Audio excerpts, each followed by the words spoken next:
Well, you can expect to see an intense rush hour as far as traffic goes today, as thousands of federal workers return to the office full time for the first time in years. This comes after President Trump directed federal agencies to bring employees back to work in person. We have team coverage to help get you ready for this. And let's start with our Jacqueline Quinn, who's live near the Naval Support Activities Office. Good morning to you, Jacqueline. And they're preparing for 17,000 employees to return to in-person work in that area alone.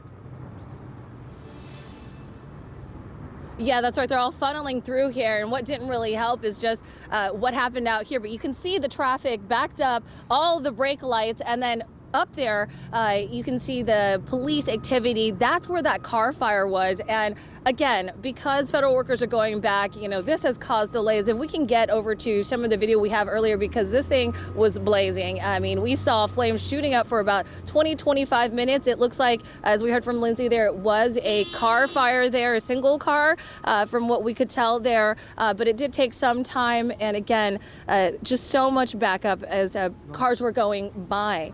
Now, again, with the traffic, though, you can see these cars coming into the area. This is 11th Street where we are, but also O Street where they're coming into the gate. This isn't the only area that can come through, but certainly here on this side, you see all the cars lined up. Now, we're going to bring in Captain Ryan Gall and talk to us a little bit about bracing for this event. We know that we have like 17,000 workers coming back. What has been the message to them, and how can we help? Because there's 4,000 spots that people have to fight for.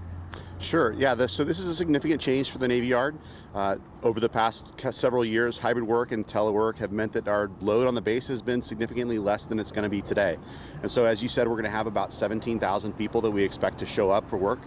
And we have 4,473 spaces for them to park their cars. So we anticipate that today we're going to have around 8,000 or 10,000 cars that are going to make their way towards the installation. And we've been preparing by trying to spread the word about public transportation, carpooling, and all the other alternate means there are to get to work here. We're fortunate here at the Navy Yard to be able to have access to public transportation in the form of a bus stop that's right here. We also have the Navy Yard Metro Station that's just around the corner, and the Eastern Market Metro Station up the street as well. Now, you talked about how there are different entrances, so this is not the only one. Some of them opened up because of this event. But what happens if people can't find parking anymore? I mean, will these cars be turned around?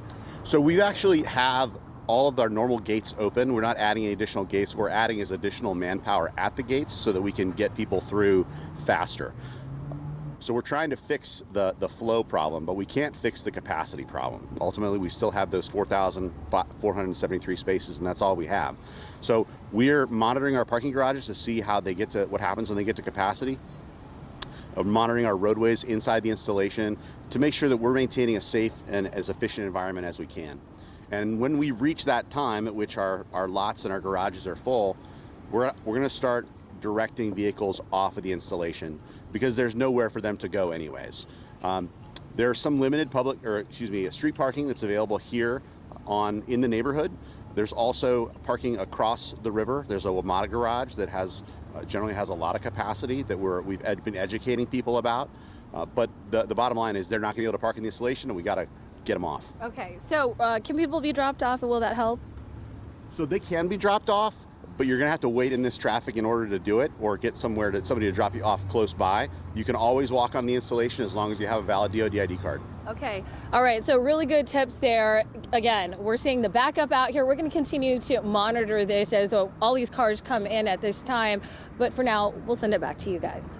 All right, to Jacqueline Quinn, there's a lot to deal with because we know that area is congested, and then with all the people coming in, it doesn't just affect that area, it affects a lot of people in and around that area as well. So thank you very much for that report. With so many federal workers heading back to the office today, there's going to be a lot more traffic during the morning commute. So to talk more about the impacts, we want to bring back Lindsay Nance right now to break down everything for us. And then that fire that we've been talking about that they're dealing with, that didn't help because it was already a mess, and then that added to that mess. It was, Wisdom, and that was actually in the key spot that we wanted people to avoid this morning due to that heavier traffic. So here are some of the roads that you'll want to avoid. Yes, today, this morning, as we're approaching that evening rush hour and really the entire week. So that's going to be M Street in Southeast, as well as South Capitol Street in Southwest, and then the 11th Street Bridge. That's where we are expecting the heaviest traffic all around the Navy Yard area.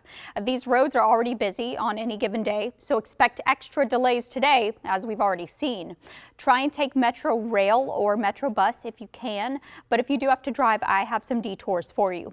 You can stick with 395 and 695, and you can also take Anacostia Freeway or DC 295 to alleviate some of that pressure.